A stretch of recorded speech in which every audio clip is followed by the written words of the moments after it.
한 구장을 두 팀이 홈으로 사용하는 케이스는 흔치 않습니다. 이탈리아 축구를 대표하는 라이벌 인테르와 AC 밀란이 스타디오 주세페 메짜를, 라치오와 AS 로마가 스타디오 올림피코를 함께 홈구장으로 쓰는 등 축구에서는 이런 경우를 종종 찾아볼 수 있습니다. 그러나 NBA에서는 딱 한 곳에서 두 팀의 홈경기가 열리는데요. 바로 레이커스와 클리퍼스의 홈, 크립토닷컴 아레나입니다. 한 지붕 아래에서 라이벌 구도를 형성한 레이커스와 클리퍼스의 라이벌리에 대해 알아보겠습니다. 두 팀은 1984년부터 LA를 연고지로 삼고 있습니다. 벌써 39년이나 됐죠? 하지만 두 프랜차이즈의 역사가 전부 LA에서 만들어진 것은 아닙니다. 레이커스와 클리퍼스 모두 처음에는 다른 지역을 연고지로 정해 창단한 뒤 연고지 이동을 통해 LA에 정착했습니다. 먼저 LA에 발을 들인 팀은 레이커스였습니다. 현재 미네소타가 연고지로 삼고 있는 미니애폴리스에서 1947년 창단한 레이커스는 1948년부터 NBA에 합류해 전통을 이어나갔습니다. 조지 마이칸이라는 당대 최고의 스타를 앞세워 1949년부터 1954년까지 6년 동안 무려 5번이나 우승을 차지했습니다. 1960년 LA로 연고지를 옮긴 이후에도 레이커스에는 찬란한 순간이 많았습니다. 1960년대는 엘진 베일러와 제리 웨스트, 윌트 체인벌린과 같은 전설적인 선수들이 퍼플 앤 골드 유니폼을 입고 맹활약했으며 1970년대는 얼마 전 르브론 제임스가 기록을 깨기 전까지 NBA 역사상 가장 많은 득점을 올린 선수였던 캡틴 카림 압둘 자바가 등장했습니다. 클리퍼스는 레이커스에 비하면 역사가 훨씬 짧은 팀입니다.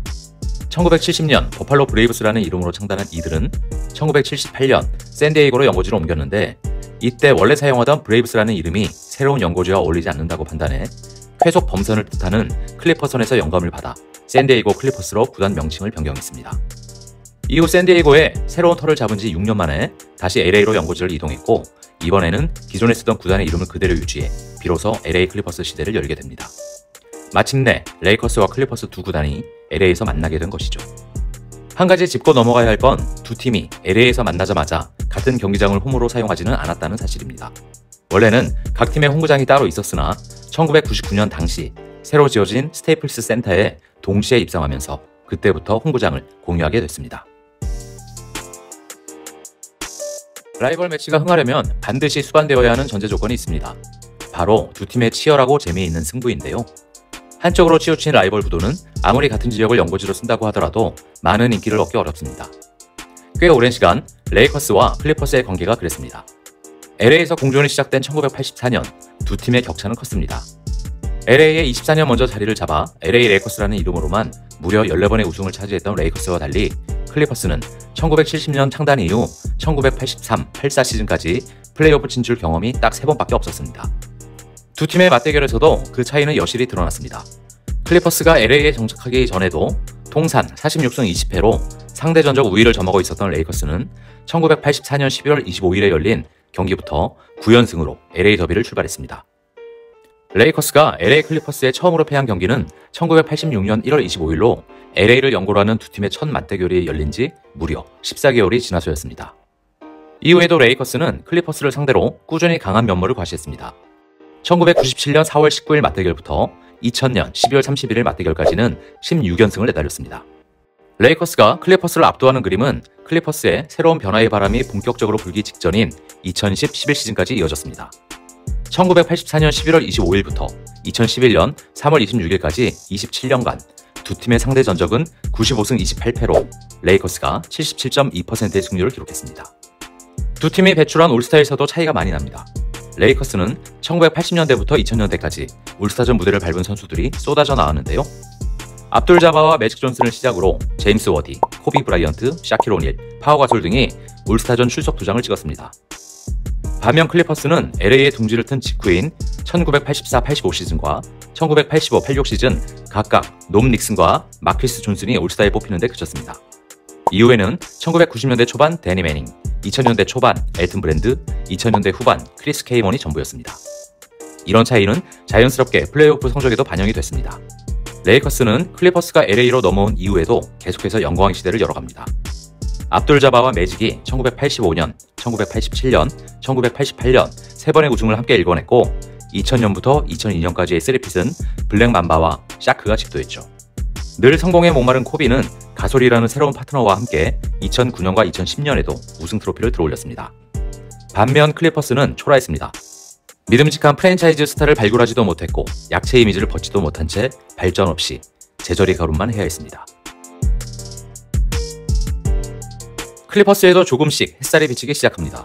그 출발은 2009년 신인 드래프트였는데요. 당시 전체 1순위로 지명된 블레이크 그리핀이 2010-11 시즌부터 괴물같은 운동 능력으로 존재감을 뿜어내기 시작했습니다. 새로운 프랜차이즈 스타로 우뚝 선 그리핀의 성장에 탄력을 주기 위해 2011-12 시즌을 앞두고 최고의 포인트 가드 중 하나였던 크리스 폴을 트레이드로 영입하며 팀의 미래를 책임질 새로운 코어를 형성했습니다. 익숙한 별명으로 잘 알려진 그 유명한 랍시티의 출범이었죠. 폴과 그리핀을 중심으로 클리퍼스는 생각보다 빠르게 강팀 반열에 합류했습니다.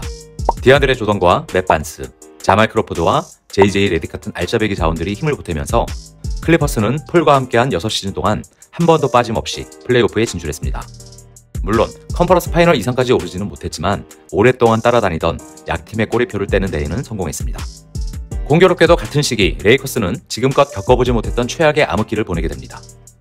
클리퍼스의 드리운 햇살 때문인지 레이커스를 뒤덮은 그림자는 더욱 짙어 보였죠.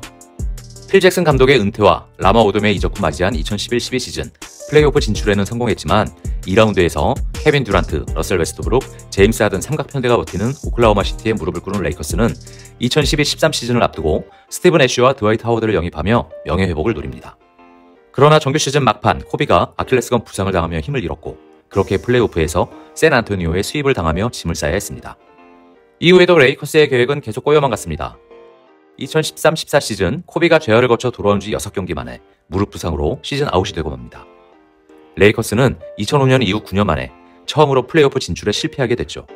코비는 2번의 장기 부상을 이겨내고 건강하게 코트로 돌아오기는 했지만 황혼기에 접어든 커리어 탓에 과거의 위력을 발휘하지 못했습니다.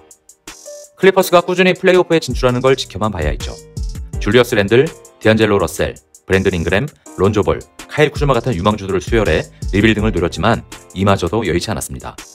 두 팀의 위치는 완전히 뒤바뀌게 됩니다. 이제 연승은 클리퍼스의 몫이 됐죠. 2014년 1월 11일 123대 87의 36점 차 대승을 시작으로 2016년 4월 7일 맞대결까지 클리퍼스가 11연승을 내달렸습니다. 또 클리퍼스는 2013-14 시즌부터 2017-18 시즌까지 17승 3패로 레이커스를 압도했습니다. 이젠 레이커스가 움직였습니다. 리그를 대표하는 빅마켓 구단인 레이커스 사전에 탱킹은 없기에 코비의 빈자리를 메울 새로운 선장이 필요했죠. 그렇게 고민 끝에 그들이 선택한 선수는 리그의 얼굴이자 코비와 각별한 사이였던 르브론 제임스였습니다. 또한 과거 코비 곁에 샤킬 오닐과 파우 가솔이 있었던 것처럼 르브론을 받쳐줄 조력자를 구해야 했습니다. 이때 선택한 자원이 우승에 목말랐던 갈매기 앤서니 데이비스였습니다. 유망주들을 대거 투자해 새로운 원투펀치를 완성한 레이커스는 결국 코비가 세상을 떠난 해인 2020년에 버블에서 우승 트로피를 들어올렸습니다. 명과의 부활이었죠. 클리퍼스도 다른 듯 비슷한 스토리가 있습니다. 크리스 폴과 블레이크 그리핀이 1년 간격을 두고 트레이드를 통해 각각 휴스턴과 디트로이트로 떠난 뒤 리툴링으로 중위권 전력을 유지하던 클리퍼스. 2019년 토론토 유니폼을 입고 우승을 차지한 카와이 레너드를 FA 시장에서 영입한 데 이어 리그 최고의 공수 겸장 중 하나였던 폴 조지까지 품고 레이커스처럼 새 시대를 열 듀오를 구성합니다. 레너드와 조지 모두 공격뿐만 아니라 수비에서도 엄청난 에너지를 발휘할 수 있는 선수들이었기 때문에 시너지 효과에 대한 기대가 컸습니다. 물론 클리퍼스는 아직 우승이라는 목표는 달성하지 못했습니다. 레너드와 조지가 함께 뛴 2020년 버블에서의 첫 플레이오프는 니콜라 요키치와 자말 머레이가 버티는 덴버의 벽을 넘지 못했고 2021년 플레이오프 때는 폴 조지가 맹활약했지만 레너드가 무릎 부상으로 출전과 결장을 반복해 완전체 전력이 아니었던 탓에 파이널로 가는 티켓을 피닉스에 내줘야 했습니다. 레너드가 재활로 인해 시즌 전체를 통째로 날린 지난 시즌에는 플레이-인 토너먼트에서 미네소타와 뉴올리언스에 밀려 플레이오프 무대조차 밟지 못했죠. 물론 이번 시즌에도 비슷한 일이 반복되며 클리퍼스는 피닉스에 2라운드 진출권을 내줘야 했습니다. 이와는 별개로 최근 맞대결 흐름은 클리퍼스가 꽉 틀어잡고 있는데요. 2020-21 시즌부터 레이커스를 상대로 12연승 중이고 2011-12 시즌부터 지금까지 37승 9패로 압도적 우위를 점하고 있습니다. 다만 먹이사슬 관계가 뚜렷했던 과거와는 확실히 다른 점이 하나 있습니다. 두 팀 모두 강팀으로 불릴 자격이 충분하고 수많은 스타 플레이어들을 보유하고 있기에 이제 LA 더비는 언제 열려도 늘 흥미롭고 재미있는 경기가 될 것이라는 사실이죠. 느빌람 오늘은 여기까지입니다. 감사합니다.